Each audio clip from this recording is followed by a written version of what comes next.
क्या आप भी देश और दुनिया की खबरों से रह जाते हैं बेखबर? तो सब्सक्राइब कर लीजिए हमारे HT न्यूज चैनल को और बेल आइकॉन को दबाना मत भूलिएगा। टीडीपी मोदी सरकार के खिलाफ अविश्वास प्रस्ताव लेकर आई थी, जिस पर आज सदन में चर्चा हो रही है। 6 बजे वोटिंग की जाएगी। कांग्रेस की तरफ से सबसे पहले राहुल गांधी ने शुरुआत की। राहुल गांधी का भाषण काफी आक्रामक दिखाई दिया। राहुल गांधी अपने पूरे भाषण में पीएम मोदी और बीजेपी सरकार पर निशाना साधते नजर आए। राहुल गांधी ने कई बार पीएम मोदी को सवालों के घेरे में लिया। राहुल गांधी की स्पीच के दौरान कई ऐसे मौके थे जब वो बीजेपी और मोदी सरकार पर भारी पड़ते दिखाई दिए। राहुल गांधी ने अपने भाषण की शुरुआत की और सबसे पहले कहा कि मोदी सरकार में जुमलेबाजी ज्यादा है। राहुल गांधी ने मोदी सरकार के वादों को जुमलेबाजी करार देते हुए क्या कहा, आइए सुनते हैं। जुमला स्ट्राइक नंबर 1, 15 लाख रुपए हर बैंक अकाउंट में। जुमला स्ट्राइक नंबर 2 करोड़ युवाओं को हर साल रोजगार पे चलते हैं। 2 करोड़ युवाओं को रोजगार देने की बात की थी। आप कौन सी दुनिया में हैं? प्लीज आप कौन सी दुनिया में हैं? बेरोजगारी की बात से आगे बढ़ते हुए राहुल गांधी ने देश में जब नोटबंदी हुई थी उसकी चर्चा की। राहुल गांधी का कहना था कि नोटबंदी से देश के किसान और छोटे व्यापारी बर्बाद हो गए। आइए जानते हैं नोटबंदी के विषय में राहुल ने क्या कहा। और जहां भी जाते हैं रोजगार की बात करते हैं। कभी कहते हैं पकौड़े बनाओ, कभी कहते हैं दुकान खोलो। रोजगार कौन लाएगा? रोजगार स्मॉल एंड मीडियम बिजनेसेस लाएंगे, छोटे दुकानदार लाएंगे, कंस्ट्रक्शन इंडस्ट्री में आएंगे। और आपने क्या किया? आपने क्या किया? पता नहीं क्या हुआ,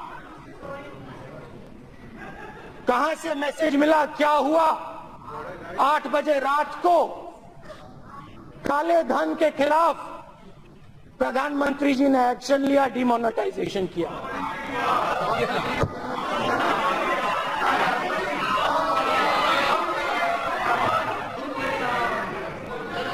शायद समझ नहीं थी कि किसान, मजदूर, गरीब अपना धंधा कैश में चलाते हैं। नोटबंदी के बाद राहुल गांधी ने मोदी सरकार को जीएसटी पर घेरा। राहुल गांधी का कहना था कि जीएसटी को कांग्रेस लेकर आई थी, लेकिन उस वक्त गुजरात के ही मुख्यमंत्री ने उस पर विवाद किया था। आइए सुनते हैं जीएसटी पर राहुल ने क्या कहा। जीएसटी कांग्रेस पार्टी लाई थी।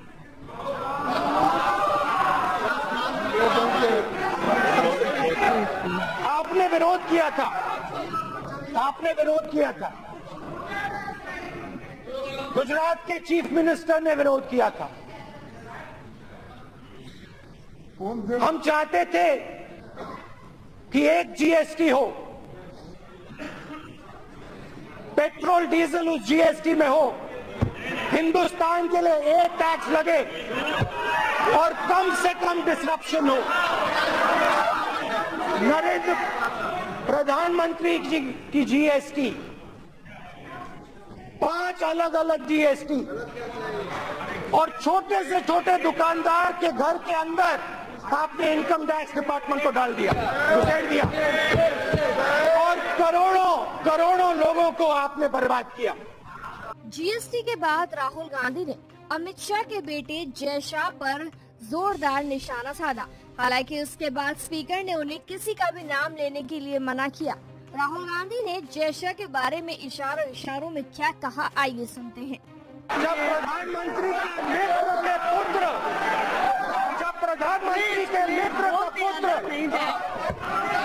16,000 बार अपनी आमदनी को बढ़ाता है 3 महीने में, तो प्रधानमंत्री के मुंह से एक शब्द निकलता है। जय शाह के बाद सबसे बड़ा निशाना राहुल गांधी ने राफेल डील को लेकर पीएम मोदी पर किया। पीएम मोदी के साथ साथ राहुल गांधी ने निर्मला सीतारमण को भी घसीटा। राहुल गांधी ने अपने बयान में ऐसा कई बार कहा कि निर्मला सीतारमण ने जो भी किया वो पीएम मोदी के दबाव में आकर किया। आइए सुनते हैं राहुल ने राफेल डील पर क्या कहा। हमारी यूपीए की डील में हवाई जहाज का दाम 520 करोड़ रुपए प्रति हवाई जहाज। पता नहीं क्या हुआ, किससे बात हुई, पता नहीं क्या हुआ, किससे बात हुई। प्रधानमंत्री जी फ्रांस गए, वहां पे किसके साथ गए पूरा देश जानता है। और जादू से हवाई जहाज का दाम 1600 करोड़ रुपए प्रति हवाई जहाज हो गया। डिफेंस मिनिस्टर यहाँ बैठी हैं, डिफेंस मिनिस्टर यहाँ बैठी हैं। उन्होंने पहले कहा कि मैं देश को हवाई जहाज का दाम बताऊंगी, पब्लिक में कहा। उसके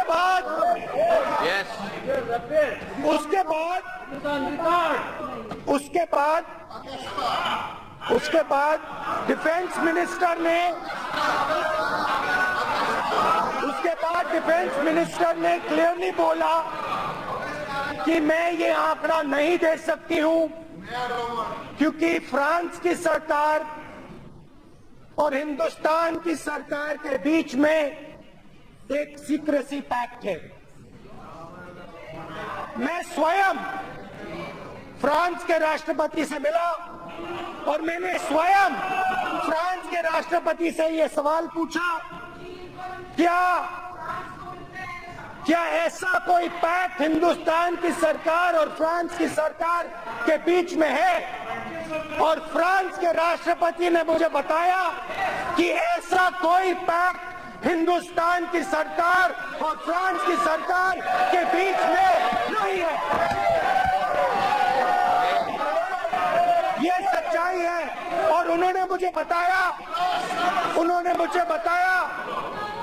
इससे कहने से मेरा कोई इतराज नहीं है। आप ये बात पूरे हिंदुस्तान को बताइए। प्रधानमंत्री के दबाव में आकर निर्मला सीतारमण जी ने देश को झूठ बोला है। किसकी मदद हो रही है, क्यों मदद हो रही है? निर्मला जी, प्रधानमंत्री जी, आप देश को बताइए। Everybody understands the relationship the Prime Minister has with certain business people. Everybody knows it. Everybody understands and everybody can see the amount of money that goes into the marketing of India's Prime Minister.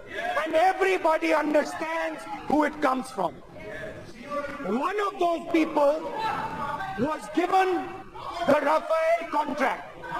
And he benefited thousands and thousands and thousands of crores. The contract was taken away from HAL. Madam, he cannot state unsubstantiated.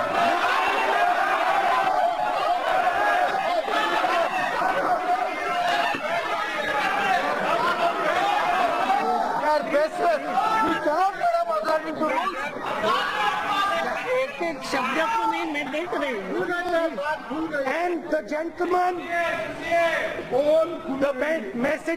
the gentleman benefited to the tune of approximately 45,000 crore rupees. This is the truth. He must explain why a businessman has been favored. I know, I can see he's smiling, but there is a touch of nervousness in the gentleman. There is a touch of nervousness in the gentleman, and he is looking away from me. I can understand that. And now he cannot look into my eyes. He cannot look into my eyes. I can see that. Because the Prime Minister has not been truthful. Rafale deal के बाद हंगामा इतना बढ़ गया था कि 5 minute के लिए लोकसभा स्पीकर को सदन को स्थगित करना पड़ा। जैसे ही सदन की कार्यवाही दोबारा शुरू हुई, उसके बाद राहुल गांधी ने देश में दलितों और महिलाओं के ऊपर हो रहे अत्याचार का जिक्र किया। मोदी ने कहा कि हमारे देश में लोगों की पिटाई यूं ही हो रही है, यूं ही लोगों को मारा जा रहा है, कुचला जा रहा है। राहुल ने क्या कहा इस दौरान, आइए सुनते हैं। पूरे देश में दलितों, आदिवासियों, माइनॉरिटीज पे अत्याचार, लोग मारे जा रहे हैं, पीटे जा रहे हैं, कुचले जा रहे हैं। प्रधानमंत्री के मुंह से एक शब्द नहीं निकल सकता है। क्या दलित, माइनॉरिटीज और आदिवासी हिंदुस्तान के नहीं है? क्या ये किसी और देश के हैं? ये महिला हमारी देश की नहीं है? तो जब ये होता है प्रधानमंत्री के मुंह से एक शब्द क्यों नहीं निकलता है, मेरा सवाल है। अपने भाषण में उसका जवाब दे। मंत्री जाके हार डालते, उल्टा उनके मंत्री जाकर उन पर हार डालते हैं। इससे हिंदुस्तान का फायदा नहीं होता। राहुल जब अपने भाषण का अंत कर रहे थे उस दौरान वो काफी आवेश में नजर आए। कई बार उन्होंने मोदी सरकार पर निशाना साधा और कहा कि वो पूरे देश को कांग्रेस में बदल देंगे। उन्होंने कहा कि जब मैं भाषण दे रहा था, ब्रेक के बाद लोगों ने, यहाँ तक कि विपक्ष के साथ साथ बीजेपी के लोगों ने भी मेरी तारीफ की कि अच्छा बोले, और बस मैं इसी तारीफ को उनकी जुबान तक ले आऊंगा। आइए सुनते हैं राहुल ने क्या कहा। अभी जब मैं अंदर गया, विपक्ष के मेंबर्स ऑफ पार्लियामेंट ने मुझे बधाई दी, कहा बहुत अच्छा बोले, मगर हैरान हुआ कि जब मैं वहां गया आपके ही मेंबर्स ने मेरा हाथ मिलाकर कहा कि बहुत अच्छा बोले। आपके मेंबर्स, इन्होंने नहीं, आपने, क्योंकि ये आवाज आपके अंदर की है। ये आवाज सिर्फ इधर नहीं है, ये आवाज आपके अंदर है, बीजेपी में है। ये अकाली दल की नेता मुस्कुरा के मुझे देख रही थी, आपने देखा, मुस्कुराया, नहीं नहीं नहीं, नहीं। तो ये जो फीलिंग है पूरे देश में है, और हमारा काम इस फीलिंग को जोड़ने का है। और मैं आपको यहाँ बता देता हूँ, पूरा का पूरा विपक्ष और आपके बहुत सारे लोग मिलकर प्रधानमंत्री जी को चुनाव में हराने जा रहे हैं। अंत में मैं आपको एक बात बताना चाहता हूँ। आप सोचोगे कि मेरे दिल में प्रधानमंत्री के खिलाफ, आप सोचोगे कि मेरे दिल में प्रधानमंत्री के खिलाफ गुस्सा है, क्रोध है, नफरत है, मगर मैं आपको दिल से कहता हूं, मैं प्रधानमंत्री, बीजेपी और आरएसएस का बहुत आभारी हूं कि इन्होंने मुझे कांग्रेस का मतलब समझाया, कि इन्होंने मुझे हिंदुस्तानी होने का मतलब सिखाया। हिंदुस्तानी का मतलब चाहे तुम्हें कोई भी कुछ कह दे, तुम्हारे खिलाफ कोई भी कर दे, झूठी बात बोले, गाली दे, लाठी मारे, तुम्हारे दिल में उसके लिए प्यार होना चाहिए। ये आपने, नरेंद्र मोदी जी और बीजेपी, आरएसएस, ये आपने मुझे सिखाया, और इसके लिए मैं आपको दिल से, अंदर से धन्यवाद करना चाहता हूँ कि आपने मुझे मेरा धर्म सिखाया, आपने मुझे शिव जी का मतलब समझाया, और आपने मुझे हिंदू होने का मतलब समझाया। इससे बड़ी बात हो ही नहीं सकती है, और इसके लिए मैं आपका धन्यवाद करता हूँ।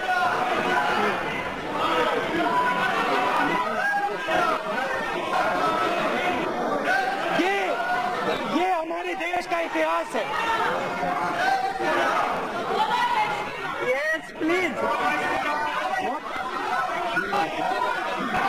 ये हमारे देश का इतिहास है, और मेरे अंदर आप आपके अंदर मेरे लिए नफरत है, आपके अंदर मेरे लिए गुस्सा है, आपके लिए मैं पप्पू हूँ, आपके लिए मैं अलग अलग गाली दे सकते हो, मगर मेरे अंदर आपके खिलाफ इतना सा भी गुस्सा, इतना सा भी क्रोध, इतनी सी भी नफरत नहीं है।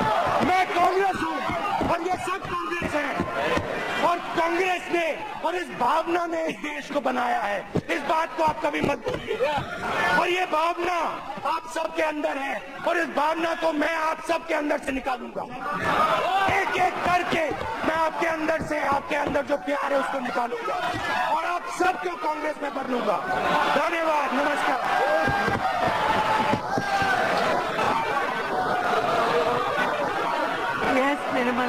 तो देखा आपने कैसे सदन में राहुल गांधी का आज अलग ही रूप दिखाई दिया। उन्होंने कहा कि आप लोग मुझे पप्पू समझते होंगे, गालियां देते होंगे, लेकिन मेरे मन में आपके लिए कुछ भी नहीं है। राहुल अपने भाषण में कई बार आक्रामक रुख लेते नजर आए और अपनी बात को उन्होंने बेबाकी से सबके सामने रखा। और अंत में राहुल गांधी ने पीएम मोदी को जब गले लगाया तो बीजेपी वालों ने भी कहा कि राहुल गांधी ने महफिल लूट ली।